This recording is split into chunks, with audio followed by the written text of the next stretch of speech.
Luc, chapitre 13. À ce moment-là, quelques personnes qui se trouvaient là racontèrent à Jésus ce qui était arrivé à des Galiléens dont Pilate avait mélangé le sang avec celui de leur sacrifice.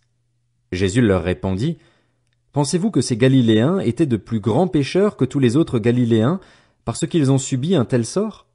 Non, je vous le dis. Mais si vous ne changez pas d'attitude, vous périrez tous de même. Ou bien ces 18 personnes sur qui la tour de Siloé est tombée et qu'elle a tuées, pensez-vous qu'elles étaient plus coupables que tous les autres habitants de Jérusalem? Non, je vous le dis. Mais si vous ne changez pas d'attitude, vous périrez tous de même. Il dit aussi cette parabole. Un homme avait un figuier planté dans sa vigne. Il vint y chercher du fruit et il n'en trouva pas. Alors il dit au vigneron, Voilà 3 ans que je viens chercher du fruit sur ce figuier et je n'en trouve pas. Coupe-le. Pourquoi occupe-t-il la terre inutilement? Le vigneron lui répondit, Seigneur, laisse-le encore cette année. Je creuserai tout autour et j'y mettrai du fumier. Peut-être à l'avenir donnera-t-il du fruit. Sinon, tu le couperas. Jésus enseignait dans une des synagogues le jour du sabbat. Or il y avait là une femme habitée par un esprit qui la rendait infirme depuis 18 ans. Elle était courbée et ne pouvait pas du tout se redresser. Lorsqu'il la vit, Jésus lui adressa la parole et lui dit, « Femme, tu es délivrée de ton infirmité. » Il posa les mains sur elle. Immédiatement elle se redressa et elle se mit à célébrer la gloire de Dieu. Mais le chef de la synagogue, indigné de ce que Jésus avait fait une guérison un jour de sabbat, dit à la foule, « Il y a 6 jours pour travailler. Venez donc vous faire guérir ces jours-là et non pas le jour du sabbat. » Le Seigneur lui répondit en ces termes, « Hypocrite, le jour du sabbat, chacun de vous ne détache-t-il pas son bœuf ou son âne de la mangeoire pour le mener boire? Et cette femme, qui est une fille d'Abraham et que Satan tenait attachée depuis 18 ans, ne fallait-il pas la délivrer de cette chaîne le jour du sabbat? » Ces paroles remplirent de honte tous ses adversaires, et la foule entière se réjouissait de toutes les merveilles qu'il faisait. Il dit encore, « À quoi le royaume de Dieu ressemble-t-il et à quoi le comparerai-je? Il ressemble à une graine de moutarde qu'un homme a prise et plantée dans son jardin. Elle pousse, devient un grand arbre, et les oiseaux du ciel habitent dans ses branches. » Il dit encore, « À quoi comparerai-je le royaume de Dieu? Il ressemble à du levain qu'une femme a pris et mis dans 3 mesures de farine pour faire lever toute la pâte. » Jésus traversait les villes et les villages, et il enseignait en faisant route vers Jérusalem. Quelqu'un lui dit, « Seigneur, n'y a-t-il que peu de gens qui soient sauvés? » Il leur répondit, « Efforcez-vous d'entrer par la porte étroite. En effet, je vous le dis, beaucoup chercheront à entrer et ne le pourront pas. Quand le maître de la maison se sera levé et aura fermé la porte, vous qui êtes dehors, vous commencerez à frapper à la porte en disant, « Seigneur, Seigneur, ouvre-nous !» Il vous répondra, « Je ne sais pas d'où vous êtes. » Alors vous vous mettrez à dire, « Nous avons mangé et bu devant toi, et tu as enseigné dans nos rues. » Il répondra, « Je vous le dis, je ne sais pas d'où vous êtes. Éloignez-vous de moi, vous tous qui commettez l'injustice. » C'est là qu'il y aura des pleurs et des grincements de dents, quand vous verrez Abraham, Isaac, Jacob et tous les prophètes dans le royaume de Dieu et que vous serez jetés dehors. On viendra de l'est et de l'ouest, du nord et du sud, et l'on se mettra à table dans le royaume de Dieu. Certains parmi les derniers seront les premiers, et d'autres parmi les premiers seront les derniers. Ce même jour, des pharisiens vinrent lui dire, « Va-t'en, pars d'ici, car Hérode veut te faire mourir. » Il leur répondit, « Allez dire à ce renard, Voici, je chasse les démons et je fais des guérisons aujourd'hui et demain, et le 3e jour j'aurai fini. Mais il faut que je poursuive ma route aujourd'hui, demain et le jour suivant, car il ne convient pas qu'un prophète meure ailleurs qu'à Jérusalem. Jérusalem, Jérusalem, toi qui tues les prophètes et qui lapides ceux qui te sont envoyés, combien de fois j'ai voulu rassembler tes enfants comme une poule rassemble sa couvée sous ses ailes, et vous ne l'avez pas voulu. Voici que votre maison vous sera laissée déserte. Je vous le dis, vous ne me verrez plus jusqu'à ce que vienne le temps où vous direz, Béni soit celui qui vient au nom du Seigneur. Luc, chapitre 14. Un jour de sabbat, Jésus était allé dans la maison de l'un des chefs des pharisiens pour prendre un repas, et les pharisiens l'observaient. Or un homme rempli d'œdème se trouvait devant lui. Jésus prit la parole et dit aux professeurs de la loi et aux pharisiens, « Est-il permis ou non de faire une guérison le jour du sabbat ?» Ils gardèrent le silence. Alors Jésus toucha le malade, le guérit et le renvoya. Puis il leur dit, « Lequel de vous, si son fils ou son bœuf tombe dans un puits, ne l'en retire pas aussitôt, même le jour du sabbat ?»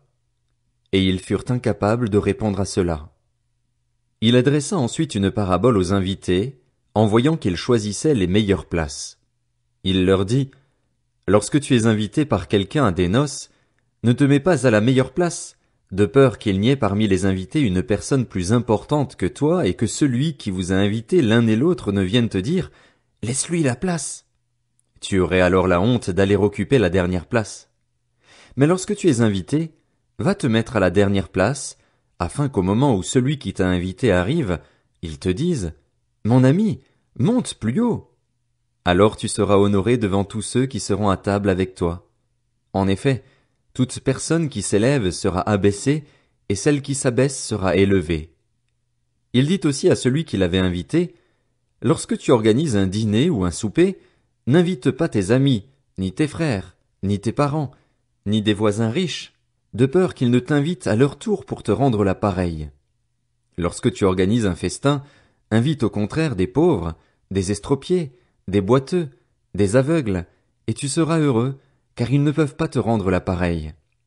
En effet, cela te sera rendu à la résurrection des justes. » Après avoir entendu ces paroles, un de ceux qui étaient à table dit à Jésus, « Heureux celui qui prendra son repas dans le royaume de Dieu. » Jésus lui répondit, « Un homme organisa un grand festin et invita beaucoup de gens.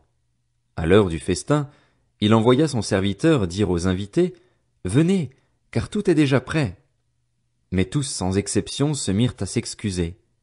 Le premier lui dit, « J'ai acheté un champ et je suis obligé d'aller le voir. Excuse-moi, je t'en prie. » Un autre dit, « J'ai acheté 5 paires de bœufs et je vais les essayer. Excuse-moi, je t'en prie. » Un autre dit, « Je viens de me marier, c'est pourquoi je ne peux pas venir. » À son retour, le serviteur rapporta ces paroles à son maître. Alors le maître de la maison, en colère, dit à son serviteur, « Va vite sur les places et dans les rues de la ville et amène ici les pauvres, les estropiés, les aveugles et les boiteux. » Le serviteur dit, « Maître, ce que tu as ordonné a été fait et il reste encore de la place. » Le maître dit alors au serviteur, « Va sur les chemins et le long des haies, et ceux que tu trouveras, oblige-les à entrer, afin que ma maison soit remplie. » En effet, je vous le dis, aucun de ces hommes qui avaient été invités ne goûtera de mon festin. De grandes foules faisaient route avec Jésus. Il se retourna et leur dit, « Si quelqu'un vient à moi sans me préférer à son père, sa mère, sa femme, ses enfants, ses frères et ses sœurs, et même à sa propre vie, il ne peut pas être mon disciple. Celui qui ne porte pas sa croix et ne me suit pas ne peut pas être mon disciple. En effet, si l'un de vous veut construire une tour, il s'assied d'abord pour calculer la dépense et voir s'il a de quoi la terminer. Autrement, si après avoir posé les fondations il ne peut pas la terminer, tous ceux qui le verront se mettront à se moquer de lui en disant « Cet homme a commencé à construire, et il n'a pas pu finir. » De même, si un roi part en guerre contre un autre roi, il s'assied d'abord pour examiner s'il peut, avec 10 000 hommes, affronter celui qui vient l'attaquer avec 20 000. Si ce n'est pas le cas, alors que l'autre roi est encore loin, il lui envoie une ambassade pour demander la paix. Ainsi donc aucun de vous, à moins de renoncer à tout ce qu'il possède, ne peut être mon disciple. Le sel est une bonne chose, mais si le sel perd sa saveur, avec quoi la lui rendra-t-on? Il n'est bon ni pour la terre, ni pour le fumier. On le jette dehors. Que celui qui a des oreilles pour entendre, entende. Luc, chapitre 15. Tous les collecteurs d'impôts et les pécheurs s'approchaient de Jésus pour l'écouter. Mais les pharisiens et les spécialistes de la loi murmuraient, disant, « Cet homme accueille des pécheurs et mange avec eux. » Alors il leur dit cette parabole, « Si l'un de vous a 100 brebis et qu'il en perd une, ne laisse-t-il pas les 99 autres dans le désert pour aller à la recherche de celle qui est perdue jusqu'à ce qu'il la retrouve? Lorsqu'il l'a retrouvée, il la met avec joie sur ses épaules et, De retour à la maison, il appelle ses amis et ses voisins et leur dit, « Réjouissez-vous avec moi, car j'ai retrouvé ma brebis qui était perdue. » De même, je vous le dis, il y aura plus de joie dans le ciel pour un seul pécheur qui se repent que pour 99 justes qui n'ont pas besoin de changer d'attitude. Ou bien, si une femme a 10 pièces d'argent et qu'elle en perd une, ne va-t-elle pas allumer une lampe, balayer la maison et chercher avec soin jusqu'à ce qu'elle la retrouve? Lorsqu'elle l'a retrouvée, elle appelle ses amis et ses voisines et dit, « Réjouissez-vous avec moi, car j'ai retrouvé la pièce que j'avais perdue. » De même, je vous le dis, il y a de la joie parmi les anges de Dieu pour un seul pécheur qui se repent. Il dit encore, un homme avait 2 fils. Le plus jeune dit à son père, « Mon père, donne-moi la part de l'héritage qui doit me revenir. » Le père leur partagea alors ses biens. Peu de jours après, le plus jeune fils ramassa tout et partit pour un pays éloigné, où il gaspilla sa fortune en vivant dans la débauche. Alors qu'il avait tout dépensé, une importante famine survint dans ce pays et il commença à se trouver dans le besoin. Il alla se mettre au service d'un des habitants du pays, qu'il envoya dans ses champs garder les porcs. Il aurait bien voulu se nourrir des caroubes que mangeaient les porcs, mais personne ne lui en donnait. Il se mit à réfléchir et se dit, « Combien d'ouvriers chez mon père ont du pain en abondance et moi, ici, je meurs de faim. Je vais retourner vers mon père et je lui dirai, « Père, j'ai péché contre le ciel et contre toi, je ne suis plus digne d'être appelé ton fils, traite-moi comme l'un de tes ouvriers. » Il se leva et alla vers son père. Alors qu'il était encore loin, son père le vit et fut rempli de compassion, il courut se jeter à son cou et l'embrassa. Le fils lui dit, « Père, j'ai péché contre le ciel et contre toi, je ne suis plus digne d'être appelé ton fils. » Mais le père dit à ses serviteurs, « Apportez vite le plus beau vêtement et mettez-le lui. Passez-lui un anneau au doigt et mettez-lui des sandales aux pieds. Amenez le veau qu'on a engraissé et tuez-le. Mangeons et réjouissons-nous, car mon fils que voici était mort et il est revenu à la vie, il était perdu et il est retrouvé. » Et ils commencèrent à faire la fête. Or le fils aîné était dans les champs. Lorsqu'il revint et approcha de la maison, il entendit la musique et les danses. Il appela un des serviteurs et lui demanda ce qui se passait. Le serviteur lui dit, « Ton frère est de retour et ton père a tué le veau engraissé parce qu'il l'a retrouvé en bonne santé. » Le fils aîné se mit en colère et il ne voulait pas entrer. Son père sortit le supplier d'entrer, mais il répondit à son père, « Voilà tant d'années que je suis à ton service sans jamais désobéir à tes ordres, et jamais tu ne m'as donné un chevreau pour que je fasse la fête avec mes amis.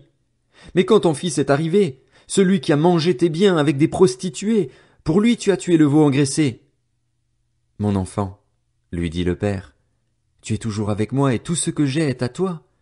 Mais il fallait bien faire la fête et nous réjouir, parce que ton frère que voici était mort et il est revenu à la vie, il était perdu et il est retrouvé. »